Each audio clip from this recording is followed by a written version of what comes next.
আর এরা বলে কোরআনের ভুল ধরার জন্য। এরা নাস্তিক, আল্লাহকে বিশ্বাস করে না, নবীকে বিশ্বাস করে না। এরা ওই মরণ বলতে কিছু নাই, এই সব কিছু আমরা যে দুনিয়াতে দেখতেছি এগুলো প্রাকৃতিক খেলা। মরণের পরে হিসাব নিকাশ বলতে কিছু নাই, আসর বলতে কিছু নাই, জান্নাত বলতে কিছু নাই, জাহান্নাম বলতে কিছু নাই। আলেমরা এগুলো বলে, বানিয়ে বানিয়ে বলে। এই সমস্ত কথা বলে নাস্তিকরা। এজন্য তারা কোরআনের ভুল ধরার জন্য করে, কোরআন থেকে হেদায়েত গ্রহণ করার জন্য করে না।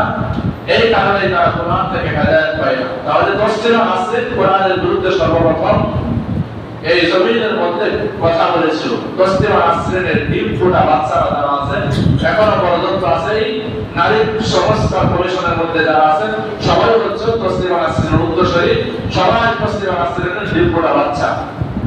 এরা এই জন্য কোরআনের বিরুদ্ধে কথা বলে। এদের সবচাইতে বড় যুক্তিবিদ, সবচাইতে বড় প্রধান শিক্ষক, হেডমাস্টার হলো মিস্টার ইবলিস।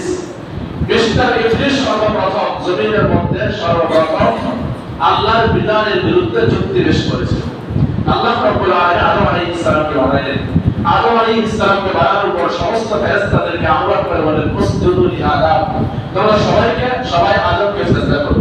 সব ফেরেশতারা আদমকে সিজদা করলো, কিন্তু ইবলিস সিজদা করলো না। ইল্লা ইবলিস সিজদা করলো না। ইবলিস যুক্তি পেশ করলো, আনা খায়রুম মিন, আমি তার থেকে উত্তম, আমি কিভাবে আদমকে সিজদা করতে পারবো, কিভাবে উত্তম? সে যুক্তি পেশ করে বলল, খলাকাতানি মিন নারি ওয়া খলাকাতাহু মিন তিন, আপনি আমাকে আগুন দ্বারা সৃষ্টি করেছেন, বানিয়েছেন, আর আদমকে বানিয়েছেন মাটির মাধ্যমে।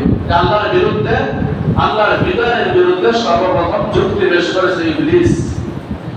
এই জন্য কিয়ামত পর্যন্ত যত মানুষ আল্লাহর বিরুদ্ধে যুক্তি পেশ করবে, এরা সবাই হচ্ছে ইবলিসের ছাত্র। ইবলিস হচ্ছে এদের প্রধান শিক্ষক, হেডমাস্টার। ইবলিসের একজন ছাত্রী হলো তফসিরে নাসির। তফসিরে নাসির ইতিপূর্বে কোরআনের বিরুদ্ধে যুক্তি পেশ করেছিল।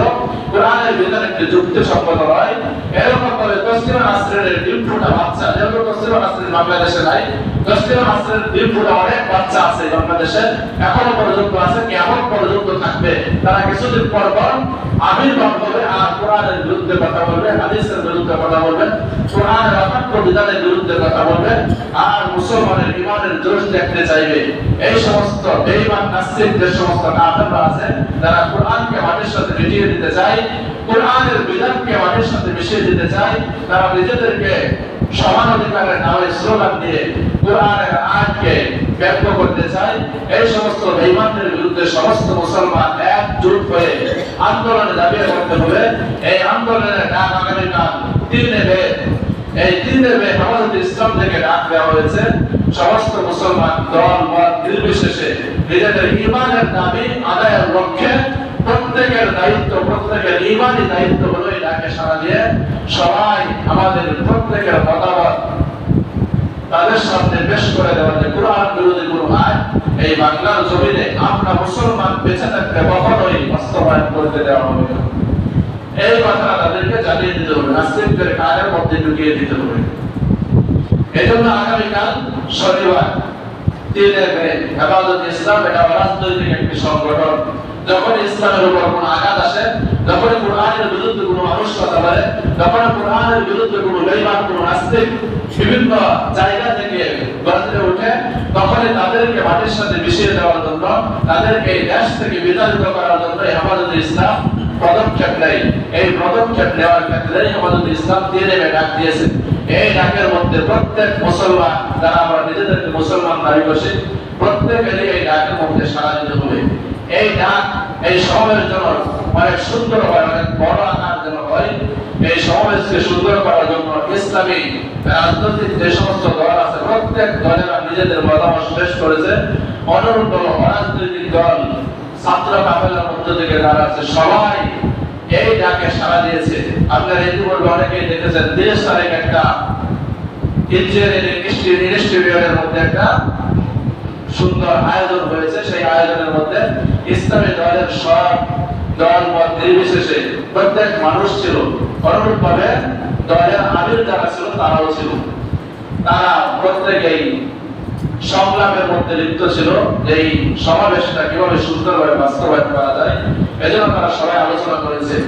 আমরাও যেহেতু আমরা নিজেদেরকে মুসলমান দাবি করি, এই ডাকে সাড়া দিয়ে আগামীকাল সকাল 9টা থেকে ইনশাআল্লাহ সোহরাওয়ার্দী উদ্যানে এই সমাবেশ হবে।